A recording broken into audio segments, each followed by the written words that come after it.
Barrister گوہر کی army chief سے ملاقات۔ گنڈاپور اور بشرا بی بی اسٹیبلشمنٹ کے ایجنٹ ہیں ایمل ولی خان نے بڑے انکشافات کر دی ہیں، اور یہ انکشافات کیا ہیں آپ کو پوری ڈیٹیل سے بتائیں گے، اور اس میٹنگ کے بارے میں بتائیں گے جو پشاور میں ہوئی تھی۔ تو اس میں کئی اور چیزیں سامنے آئی ہیں جو کہ کچھ اور تھیں لیکن ان کی حقیقت کچھ اور ہے۔ ویڈیو پوری دیکھیے گا۔ بسم اللہ الرحمن الرحیم۔ السلام علیکم ایوریون، آپ دیکھ رہے ہیں ویژن وائی، میں ہوں میر نوید۔ بات کریں گے جی اس میٹنگ کے حوالے سے جو پشاور میں ہوئی، اور وہاں پہ کچھ ایسی چیزیں ہوئیں جن سے مکرا گیا، لیکن وہ کچھ چیزیں چھپائی بھی گئیں، لیکن جن چیزوں سے مکرا گیا ویسا تھا نہیں۔ اور جاوید چودھری صاحب آپ کو پتہ ہے صحافی ہیں، ہوسٹ ہیں، اینکر پرسن ہیں، انہوں نے دعوت دے رکھی تھی اپنے ایک ولاگ میں اے این پی کے سربراہ ایمل ولی خان کو۔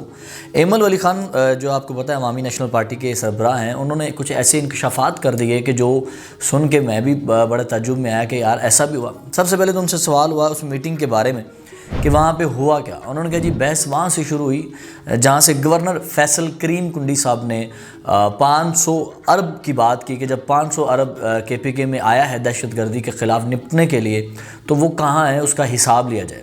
یہاں پہ گنڈاپور صاحب جو ہے وہ برہم ہو کے وہ کہتے ہیں کہ اس بات سے بہتر ہے، ان کی بات سننے سے بہتر ہے کنڈی صاحب کی کہ میں باہر جا کے سگریٹ پی لوں۔ اچھا اب ہوا یہ کہ گنڈاپور صاحب نے یہاں پہ جب ان سے پوچھا گیا تو انہوں نے کہا میں نے باہر جا کے نماز پڑھی، مجھے نماز کا موقع مل گیا اور پھر تھوڑا وقت تھا تو میں نے سگریٹ بھی پی لی۔ تو یہاں سے وہ ثابت کرنا چاہ رہے تھے کہ میں نے نماز پڑھی ہے، لیکن جو اندر بیٹھے ہوئے تھے انہوں نے نماز ہی نہیں پڑھی۔ لیکن یہاں پہ ان کی ایک بات غلط ثابت ہوئی، کیونکہ انہوں نے کہا میں نماز پڑھ کے پھر اندر آیا۔ تو یہاں پہ ایمل ولی خان صاحب نے کہا کہ ایسا ہرگز نہیں ہے۔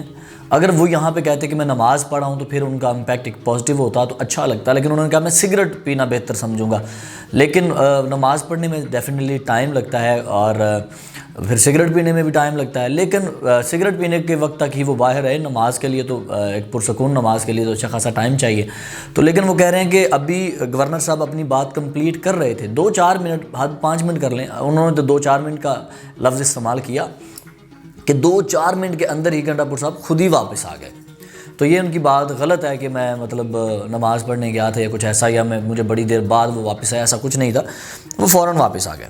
جب ان سے پوچھا گیا کہ کیا بیرسٹر گوہر وہاں پہ موجود تھے، انہوں نے کہا ڈیفینیٹلی تھے، پی ٹی اے کا چیئرمین اگر وہاں پہ تھا جو اس وقت حاضر مقام چیئرمین ہے، تو وہاں پہ مجھے نہیں پتا کہ ان کی تصویر کو آئی ایس پی آر نے کیوں نہیں پبلش کیا، بلکہ میرے ساتھ بیٹھے ہوئے تھے، میرے پہلو میں بیٹھے ہوئے تھے، لیکن ان کی تصویر کو کیوں نہیں وائرل کیا گیا۔ اس کے اوپر انہوں نے انکشاف یہ کیا کہ کیونکہ بیرسٹر گوہر نے کہا میری آرمی چیف سے ملاقات ہوئی، تو ایمل ولی خان سے سوال ہوا کہ بیرسٹر گوہر کی آرمی چیف سے ملاقات ہوئی؟ ملاقات تو سب سے ہوئی۔ انہوں نے کہا ڈیفینیٹلی سب سے ہوئی، جب وہ آرمی چیف صاحب آئے سب سے ہاتھ ملایا، بیرسٹر گوہر سے بھی ہاتھ ملایا، باقاعدہ گلے ملے وہ بیرسٹر گوہر کے۔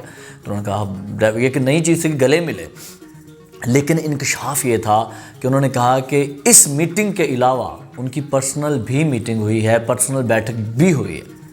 تو جہاں پہ اسٹیبلشمنٹ کے خلاف ہے پی ٹی آئی اور پتہ نہیں روز زور و شور کی باتیں اور عمران خان کے بیانات، اور وہاں پہ اس طرح کی ملاقات اور بغل گیر ہونا، تو یہ سمجھ سے باہر تھا۔ انہوں نے کہا خیر، لیکن بیرسٹر گوہر نے بڑی ایک عقل مندانہ جو ہے وہ وہاں پہ فیصلہ کیا، بات کی، اور انہوں نے کوئی بھی ایسی بات نہیں کی جس سے وہاں پہ ماحول ڈسٹرب ہوتا۔ انہوں نے ریاست کے ساتھ ہونے کا، حکومت کے اور فوج کے ساتھ ہونے کا یقین دلایا، اور وہاں پہ گنڈاپور صاحب نے بھی خیر بولے تو تھے لیکن انہوں نے اس معاملے کے حوالے سے ساتھ دیا، انہوں نے کہا جی ہم ساتھ ہیں۔ تو پھر انہوں نے یہ بھی کہا، انہوں نے کہا کہ ایک چیز وہاں پہ ہوئی جو حافظ جو ہے نعیم صاحب، انہوں نے بات کی، حافظ نعیم صاحب نے کراچی کے حالات کے اوپر ڈسکس کرنا شروع کر دی۔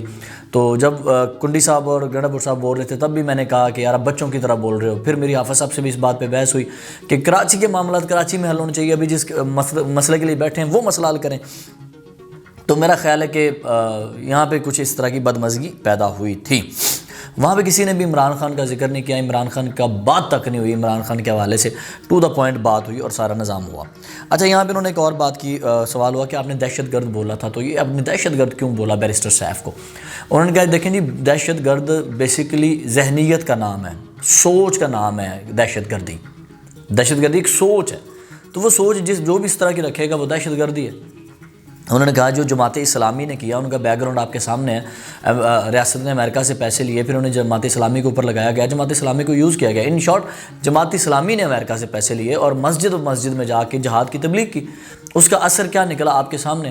بیرسٹر صاحب نے خود انہوں نے کہا کہ اعتراف کیا ہوا اس بات کا کہ افغانستان میں خود مورچوں میں بیٹھا رہا ہوں, میں لڑتا رہا ہوں, ہم نے کوئی چوڑیاں نہیں پہن رکھی, میں نے خود جہاد کیا. تو جو یہ جہادی سوچ رکھتا ہے وہ دہشت گردی ہے. اس نے کہا وہ 10ویں شہر میں واقع ہوتا ہے, کوئی مسئلہ واقع ہو گیا تو ہم سارے توہین کا اس کے اوپر الزام لگا کے اس کو مارنے پہنچ جاتے ہیں. یہ دہشت گردی ہے, ذہنی دہشت گردی ہے.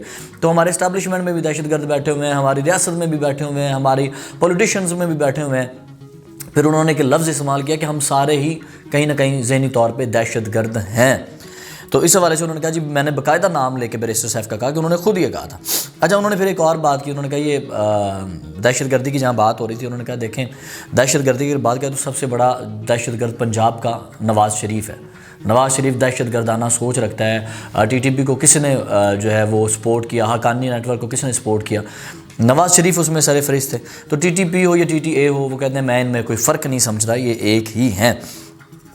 پھر انہوں نے بات کی, انہوں نے کہا جی 12 سال سے کے پی کے میں خیبر پختونخوا میں جو کچھ ہو رہا ہے وہ اسٹیبلشمنٹ کر رہی ہے. انہوں نے کہا جی پہلے خیر سے پرویز خٹک صاحب تھے, پرویز خٹک صاحب نے کچھ نہیں کیا کبھی بھی کے پی کے حق میں, اور جو بھی ہوا اسٹیبلشمنٹ کی مرضی سے ہوا, انہوں نے کبھی اس کے بعد بات نہیں کی. تو 5 سال خٹک صاحب نے ضائع کر دیے. 5 سال کے بعد محمود خان آئے, محمود خان کے دور میں عمران خان آیا تو انہوں نے آگے برملا کہہ دیا جی میں کے پی کے حوالے سے بھی کچھ نہیں کر سکتا, لوگ تالیاں بجا رہے تھے. اس کے بعد انہوں نے کہا جی ہمارے سر پہ گنڈا پر مسلط ہو گئے. تو 12 سال سے یہ سسٹم چل رہا ہے, تو 12 سال سے جو ہے ہم ڈاؤن فال ہو رہے ہیں, نقصان ہو رہا ہے, کچھ بھی نہیں ہے.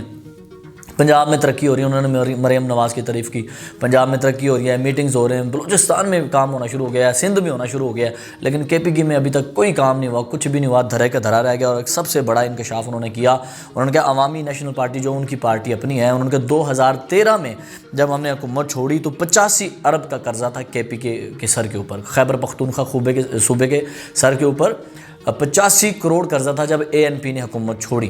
لیکن انہوں نے کہا 12 سال کے اندر اس وقت خیبر پختونخوا کے اوپر 1500 ارب کا قرضہ ہے اور 22 ارب کا خسارہ پچھلے مہینے نوٹ ہوا ہے.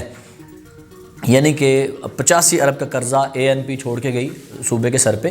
تو گنڈا پور نے اور سب نے, اور یہ محمود خان اور پرویز خٹک, ان سب کی حکومتوں میں انہوں نے کہا کہ 12 سال سے 1500 ارب تک قرضہ پہنچ گیا, اور ابھی جو ویلیو جو ریکارڈ ہوئی ہے وہاں پہ وہ ابھی سمجھ لیں 1 مہینے کے اندر 22 ارب کا خسارہ ہے اس وقت صوبے کو. چلیں جی اگلی بات کرتے ہیں. انہوں نے کہا جی 12 سال میں یہ سارا کچھ ہو رہا ہے. انہوں نے کہا جی خیبر پختونخوا, انہوں نے جو سب سے بڑی بات کی, انہوں نے کہا کہ یہ الیکشن سے پہلے ہی طے ہو چکا تھا کہ پی ٹی آئی کو حکومت دینی ہے کے پی کی, اور گنڈا پور کو صدر بنانا ہے, وزیر بنانا ہے, وزیر اعلیٰ. صدر میرے منہ سے نکل گیا, معذرت چاہتا ہوں, کہ وزیر اعلیٰ بنا دینا ہے کے پی کی کا. اب وزیر اعلیٰ بنا دینا ہے, سی ایم بنا دینا ہے, یا اس کو حکومت میں لے آنا ہے, تو یہ سارا کچھ پہلے طے ہو چکا تھا. اس نے کہا گنڈا پور جو ہے یہ اسٹیبلشمنٹ کا بندہ ہے, ورنہ آپ باکسز کھولو, ہلکے اوپن کرو, وہ جو پرچیاں ہیں ووٹنگ والی وہ آدھی تو نقلی ہیں, آپ وہاں فنگر پرنٹ ووٹنگ لے کے جاؤ, پتہ چلے. انہوں نے کہا جی میں چیلنج کرتا ہوں, آپ چیلنج لے لیں اگر گنڈا پور ووٹنگ سے آئے ہوئے تو. انہوں نے کہا اگر میں جھوٹا ہوا تو میں سیاست چھوڑ دوں گا. پھر ان سے ایک اور سوال ہوا جی بشرا بی بی پشاور میں کیا کر رہی ہیں, وزیر اعلیٰ ہاؤس میں اس وقت تشریف فرما. انہوں نے کہا جی یہی تو میں پوچھنا چاہ رہا ہوں کہ وہ کر کیا رہی ہیں. وہ بانی پی ٹی اے کی بیوی ہیں, گھر میں بیٹھے ہیں, اور اگر انہوں نے بانی پی ٹی اے کو سپورٹ کرنا ہے تو کھل کے میدان میں ہیں. نہ وہ کھل کے میدان میں آ رہی ہیں, نہ وہ گھر بیٹھ رہی ہیں, تو وہ وزیر اعلیٰ ہاؤس میں کر کیا رہی ہیں. پھر اس پہ انہوں نے کہا کہ بشرا بی بی, انہوں نے تو خیر پنکی پیرنی کا لفظ استعمال کیا کہ پنکی پیرنی اور گنڈا پور یہ دونوں اسٹیبلشمنٹ کے ایجنٹ ہیں. اگر نہ بشرا بی بی ایجنٹ ہوتی تو اس وقت یہ اندر ہوتی. تو اس کا مطلب یہ ہے کہ یہ دونوں ایجنٹ ہیں. مزید تفصیلات کے لیے ویژن وائب دیکھتے رہیے. میر نوید کو اجازت دیجیے. اللہ نگہبان.